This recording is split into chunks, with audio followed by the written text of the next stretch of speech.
इससे पिछले वीडियो में आपने सुना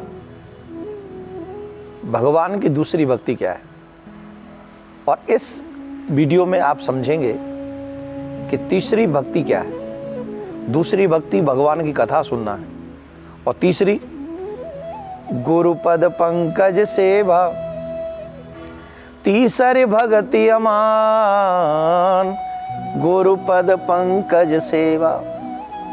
भगवान स्वयं सबरी माँ को कह रहे हैं, राम जी अपने गुरु के चरणों की सेवा, अपने गुरु के वचनों की सेवा, अपने गुरु के बताए हुए मार्ग पर चलने वाली सेवा जो जीव करता है उसे तीसरी भक्ति प्राप्त होती है। अब प्रश्न उठता है कि गुरु जी की सेवा हम क्यों करें। देखो, बिना स्वार्थ के कोई व्यक्ति किसी को आदर नहीं देता है। ये संसार बड़ा विचित्र है, यहाँ तो भला करने वाले को भी लोग आदर नहीं देते। पर भगवान श्री राम कह रहे हैं कि तीसरी भक्ति अमान, ये तीसरी मेरी भक्ति है। कौन सी? बोले गुरु की आज्ञा का पालन करे, उनके चरणों की सेवा करे, उनके बताए हुए मार्ग पर चले।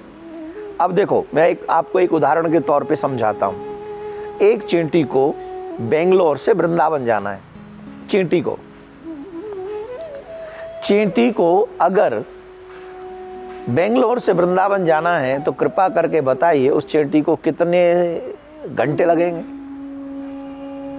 या कितने दिन लगेंगे या महीने लगेंगे, या फिर मुझे लगता है कि कई महीने ही नहीं, पूरे शायद उसका कई जन्म लग जाए उसको।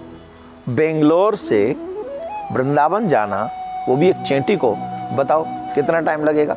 मे भी बहुत ज़्यादा टाइम लगेगा।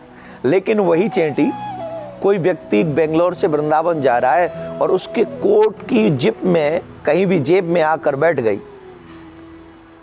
और कोट की जेब में आकर बैठ गई, और उस व्यक्ति को वृंदावन जाना, उसने फ्लाइट पकड़ी दिल्ली, दिल्ली से गया वृंदावन। तो अब बताइए वो चींटी कितनी देर में वृंदावन पहुंच गई? ज्यादा 10 घंटे में। जो कई जन्मों में नहीं पहुंच पाती, वही चींटी 10 घंटे में पहुंच गई। वजह, रीजन, बोले बेचारी ने बड़ा इंटेलिजेंट काम कर लिया, उसने अपने टैलेंट का प्रयोग किया। बोले टैलेंट का क्या प्रयोग किया? बोले उसने किसी का सहारा ले लिया, खुद जाने की बजाय किसी का सहारा ले लिया, और सहारे की वजह से वो अपने वृंदावन में पहुंच गई। वैसे कई जन्म लग जाते उसे, लेकिन किसी के कोट में बैठ गई, उसकी जेब में बैठ गई, उसको पता भी नहीं चला और वो वृंदावन पहुंच गई। The same thing my dear, हमारे और परमात्मा के बीच की बहुत दूरियां हैं। अकेले अगर हम कोशिश करेंगे, अकेले अगर हम एफर्ट करेंगे तो बहुत समय लगेगा, बहुत ज्यादा समय लगेगा। परंतु जैसे चींटी ने किसी के कोट का सहारा लिया, वैसे ही हम भी अपने गुरु के वचनों का सहारा लेते हैं, गुरु के चरणों का सहारा लेते हैं, उनके बताए हुए मार्ग का सहारा लेते हैं, उनके आइडियाज़ का सहारा लेते हैं, उनके द्वारा मंत्र का सहारा लेते हैं।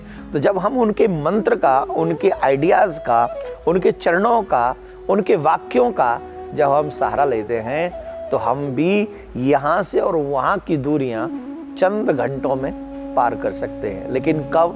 जैसे चींटी को फुली फेथ था कि मैं इस कोट में बैठ रही हूं तो वृंदावन पहुंच जाऊंगी, वैसे ही हमें भी हमारे गुरु के वचनों पर, गुरु के बताए हुए मार्ग पर, गुरु के दिए हुए मंत्र पर इतना विश्वास हो कि उन्होंने जो हमें बताया है वो निश्चित तौर पर हमारी यहाँ से और वहाँ के डिस्टेंस को कंप्लीट करने के लिए पर्याप्त है, ईश्वर से मिलाने के लिए पर्याप्त है।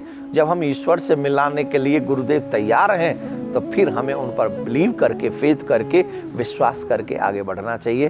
देन डेफिनेटली हम लोग अपने उद्देश्य को प्राप्त कर सकेंगे।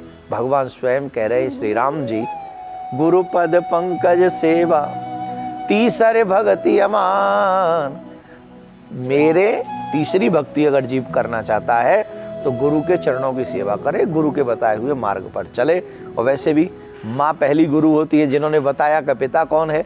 टीचर दूसरे गुरु होते हैं जो बताते हैं। ए फॉर एप्पल होता है, आ फॉर अज्ञान होता है, ज्ञा फॉर ज्ञान होता है ना। तो वो टीचर हैं जिन्होंने हमें ज्ञान दिया, और ये सदगुरुदेव भगवान जो हमें गोविंद के विषय में बताते हैं। इसलिए उनकी बात को मानना, उनके वचनों को पालन करना, यही हमारी तीसरी भक्ति है और भगवान इस भक्ति से प्रसन्न होते हैं। अगले संदर्भ में, अगले वीडियो में हम चौथे भक्ति के संदर्भ में चर्चा करेंगे। राधे राधे।